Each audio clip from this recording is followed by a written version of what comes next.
The Arrival Part 2 by Shiva Versal. The cars raced back and forth on the main road as frequently as they had done during the day.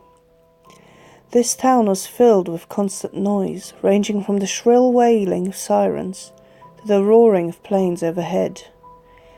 He hadn't been able to sleep properly since he had arrived. He was unaccustomed to all the strange noise. Where he was from, the ambient sounds were very different. To most they would be distressing, but to him and those like him, they were soothing. The buildings had grown in number and size over the years, crowding every street he had visited. They seemed to amplify each and every sound to the point it was painful to endure. The lights dotted up and down the streets shone with a harsh fluorescent glow. They hurt his eyes when he walked under them. He had spent the majority of the evening lurking in a park, observing the people coming and going from 3 nearby pubs. He had chosen his vantage point carefully, allowing him to remain out of sight, concealed in deep shadows, while he observed the faces of those who passed by. A young woman walked close by with a friend, the voices rising and falling in the darkness. Her appearance was striking. He could have sworn blind she was the one he sought, had it not been for her uncoordinated movements and loud demeanour.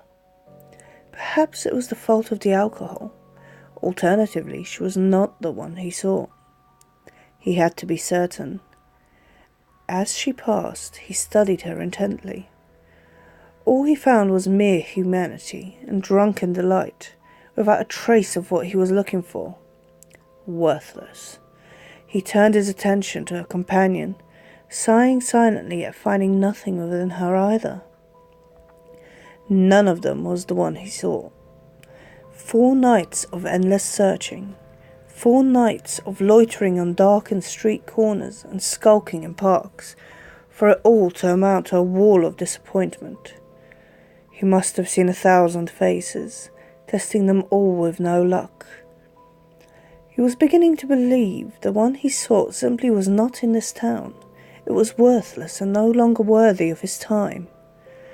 As large as it was, he had a gut feeling there were other towns out there, towns which were larger and more abundant with potential targets. He needed to hurry, though.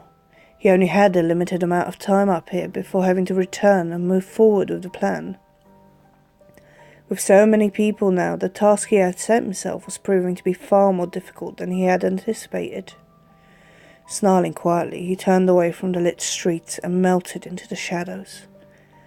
A long, man-made river lay ahead.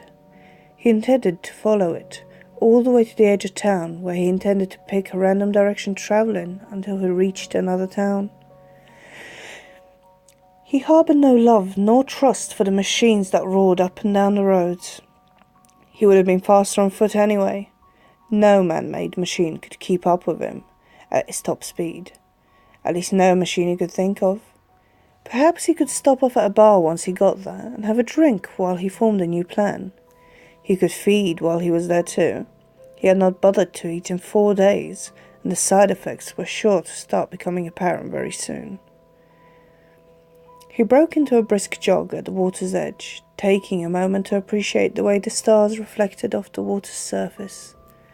The sight had always calmed him some, helped him refocus and think clearly. He could feel his frustration melting away already. Gradually, his pace increased. The sooner he reached the next town, the sooner he could start searching anew. He already had an idea of what he had to look for when checking people in search of his target. She had looked almost the same every time he had found her in the past, aside from perhaps the hair or eye colour. It was a shame that she had slipped from his grasp every time. There was one other telltale trait he had to look out for, one which was completely unique to the individual he saw. His black eyes gleamed in the moonlight. They were the only part of him he no longer had the will or energy to conceal. A vicious smirk returned to his lips as he hit top speed. Not all was lost. He had never failed in hunting down what he was after. This time would be no different. To be continued.